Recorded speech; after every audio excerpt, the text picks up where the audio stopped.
Now to the latest on Hurricane Milton. The powerful storm, now a Category 3 hurricane, just hours away from making landfall in Florida. Milton's outer bands are now sweeping across the southern part of the state. Rain and wind already being felt.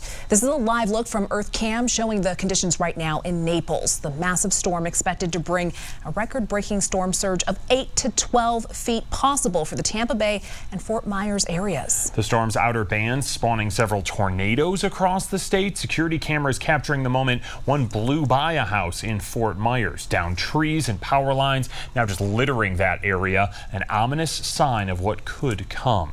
Meanwhile, millions across the state warned to evacuate. Many listened, but not everyone heeded those warnings. These storms are nothing to mess with. Although I'm a Floridian, I'm used to it. Everybody's worried about the same thing, you know. Do you have a home to come back to, or, damage? We have a crew in Fort Myers assisting our sister station in the lead up to and aftermath of Hurricane Milton. So here's Denver 7's Veronica Acosta with a first-hand look at the damage already from the ground. Residents in Fort Myers have been bracing for Hurricane Milton, many of them getting those tornado warnings very early on Tuesday morning, especially those who live in Lee County. You can see so many homes here in the Villas neighborhood where we are this afternoon have some damage already from those high-speed winds, but more jarring is this right over here, an RV that's completely tipped on its side. You can't quite see it, but we'll get there in a minute. A car on the other side just barely propping it up. I'll also mention there are some shutters in these homes that are popped up from those high speeds. One thing that you can really hear in these neighborhoods is generators going off because there is no power. People have to use those generators to maintain whatever they can in terms of power. Again, the RV tipped on this vehicle. There's another vehicle in this front yard. People inside of that home, you can see some of their shutters. They are still up, and this is very much what we've seen in this Villas neighborhood. Again, in Fort Myers, you're seeing limbs sprawled across the roadway, some trees toppled over as well. That is very much what is going on here. Every now and then you see people step outside of their homes to assess that damage, to see what's happened so far. But again, Hurricane Milton not quite here yet. So the people who are inside of these homes who decided to stay, they are bracing for what's likely to be even more worse and stronger winds at some point.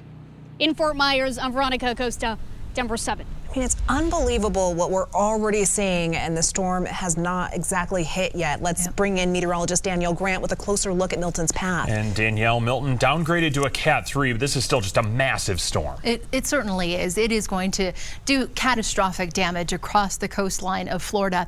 Like you mentioned, it is currently a Cat 3, expected to remain a Cat 3 as it pushes onshore. Right now, the timing appears to be about midnight tonight, and then it will remain a hurricane, dropping down to a Category 1 overnight as it tracks across the peninsula and then further drops off into a tropical storm as we look at it pushing out to sea into the Atlantic by tomorrow afternoon. But currently it is moving to the northeast. It has a good clip, about 15 miles per hour with sustained winds upwards of 120 miles per hour out there. So this system is not only going to bring such heavy rains, but also the storm surge like you mentioned.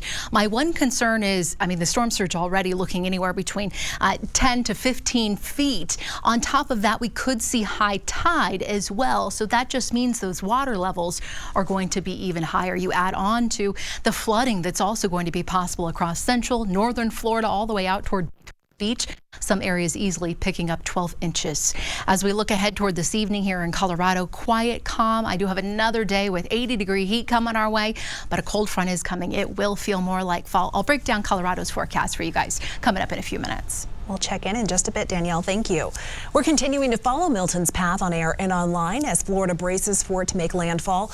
You can scan the QR code to watch live updates from our sister station WFTX in Southwest Florida and the latest hurricane coverage.